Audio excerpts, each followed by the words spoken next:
Hey everyone, how's it going? Today I'm going to stray a bit from the usual topics in light of recent world events. And I'm saying this up front for your awareness. I'm not going to be discussing the invasion of Ukraine directly, but I will be talking about my observations of the social media reaction to it, as well as how others react to trolling, troll bots, and otherwise ignorant comments. So this can really be applied to practically anything on social media where this behavior occurs. This whole thing was slapped together rather quickly, so please pardon the lack of editing and visuals on my part. When I made the decision to create videos, I put a good bit of thought into how I would handle negative feedback, and so far I'm thankful that there has been very little of that to deal with. But now I think it's much more important that I share these thoughts with a broader audience. Some may already know this, some may find it new and informative, some may know it but didn't immediately think about it and may appreciate the reminder. Either way, I felt this is definitely the time to bring it up considering the state of the world today. Now, most people would say that if you want to avoid negativity and trolling, stay away from social media altogether.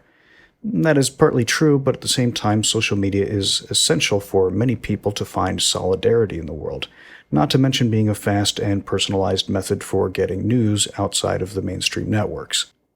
While viewing my Twitter feeds, I came across some posts from GSC Game World, the developer of the Stalker series, who is based in Ukraine, as well as some posts from 11-Bit Studios and CD Projekt Red, who are both based in neighboring Poland.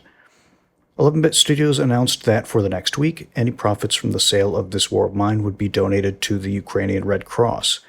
While I haven't played it yet, I understand that This War of Mine is highly regarded for tapping into the pain and suffering caused by war. So it seems fitting for this to be both an educational and catchy way to raise donation funds.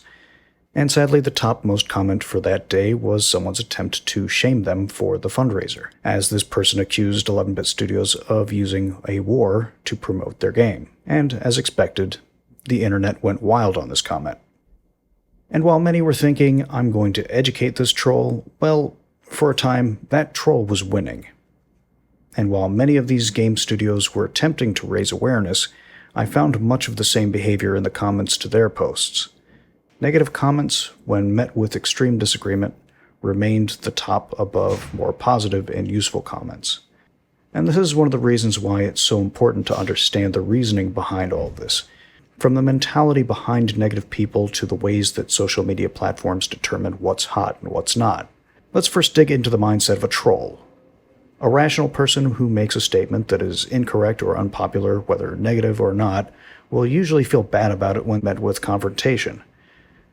If they receive constructive criticism, they'll more than often accept and appreciate the feedback. But that would be a rational person, and trolls are anything but rational. In fact, trolls generally exercise the polar opposite of rationality. That's because trolls enjoy chaos. But why? Well, in my best attempt at understanding this personality trait, I can only conclude that it's a desperate call for attention, even if it doesn't seem that way on the surface. But that still makes no sense. Why would a person draw negative attention to themselves if deep down they just want to feel loved? Again, this is not a typical thing that most people can rationalize with, because the attention trolls seek is not so that they can feel loved, it's so they can feel hated. And if they feel hated, they feel more justified to return with more hate. But why would someone crave negative attention? Why would they want to surround themselves with such negativity? Isn't that adding unhealthy levels of stress to their lives?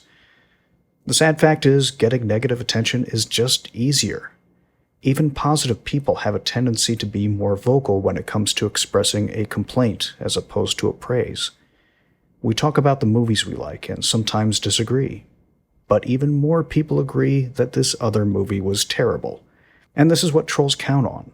Why put in the extra effort to find positive feedback when it's so much easier to piss somebody off?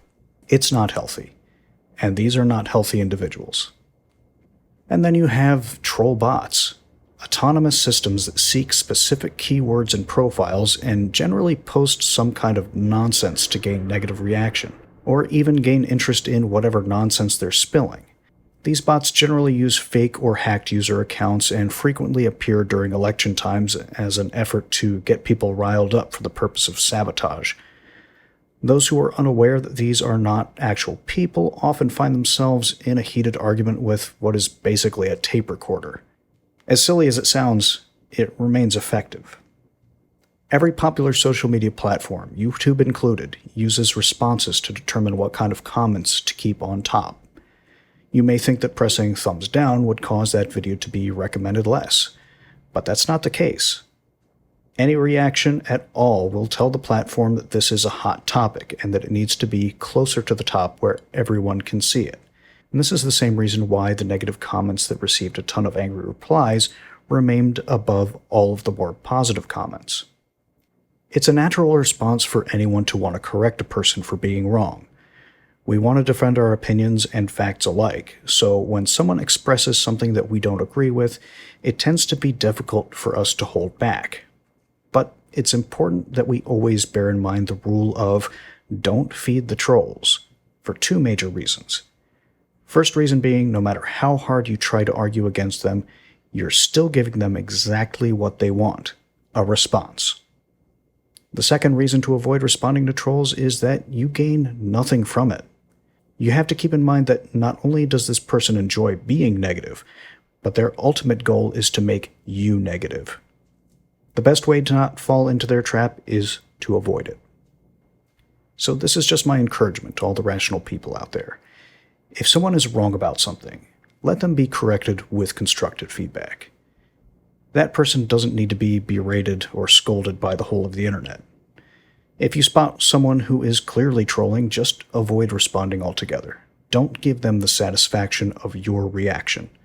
Instead, just like and respond to the people who have something positive to say so that their comments can stay on top.